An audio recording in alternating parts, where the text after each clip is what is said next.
নতুনকৈ আত্মসহায়ক গোটৰ এছঅপি আহি গৈছে এইখনে হল এছঅপি চাওক ইয়াতে লক্ষ্য কৰিব পাৰিছে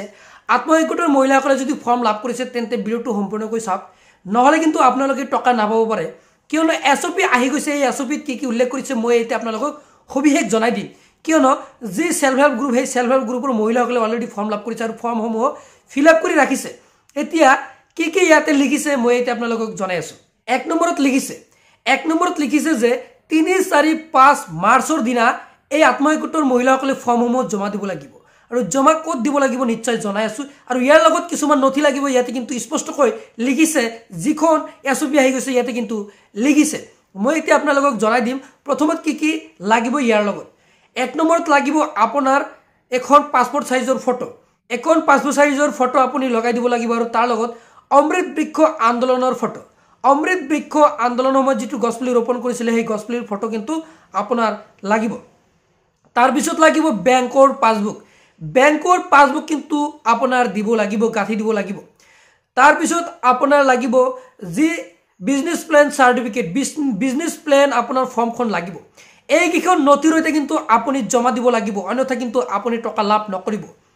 হয় নিশ্চয় জানিব পাৰিলে মই জনাইছো যে এখন পাসপোৰ্ট সাইজৰ ফটো তাৰ পিছত অমৃত বৃক্ষ আন্দোলনৰ গছপুলিৰ ফটো তাৰ পিছত আপোনাৰ বেংকৰ পাসবুক তাৰ পিছত বিজনেস প্ল্যান সাৰ্টিফিকেট বা বিজনেস প্ল্যানৰ যিখন ফৰ্ম হয় সেইখন কিন্তু আপোনালোকৰ লাগিব আৰু এই কিখনৰ সৈতে কিন্তু আপুনি ফৰ্মসমূহ জমা দিব লাগিব 3-4-5 মাৰ্চৰ দিনা আপুনি জমা দিব লাগিব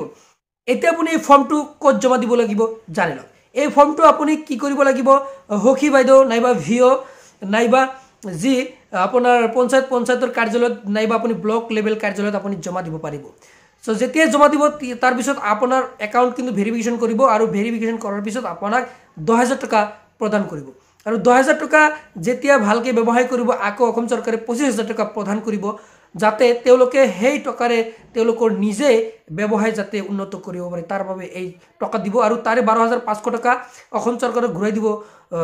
নালাগে আৰু যি 12500 টকা হেতু আপুনি বেংকৰ থ্ৰু দি আপোনাক বেংকত যেহেতু বেংকৰ পৰা লোন লোৱা হ'ব সেই বেংকে কিন্তু আপোনাক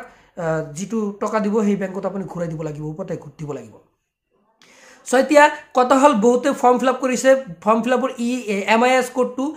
ফিল আপ কৰা নাই এমআইএস কোডটো ফিল আপ কৰা নাই সো নিশ্চয় পৰৱৰ্তী ভিডিও মই আপোনালোকক জনাই দিম কেনেকৈ কি কৰিব লাগিব নিশ্চয় জনাই দিম এই পেজটোৰ মাধ্যমত জনাই দিম হে যদি পেজটো ফলো কৰা নাই আপোনালোকে এতিয়া পেজটো ফলো কৰি ৰাখক আৰু যদি